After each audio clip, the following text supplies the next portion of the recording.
ॐ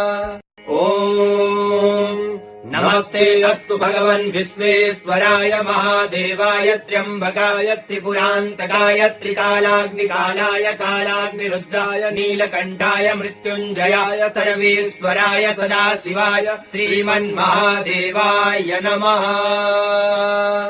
ॐ नमस्ते अस्तु भगवन् विश्वेश्वराय महादेवाय त्र्यम्बकाय त्रिपुरान्तकाय त्रिकालाग्निकालाय कालाग्निरुद्राय नीलकण्ठाय मृत्युञ्जयाय सर्वेश्वराय सदाशिवाय श्रीमन्महादेवाय नमः।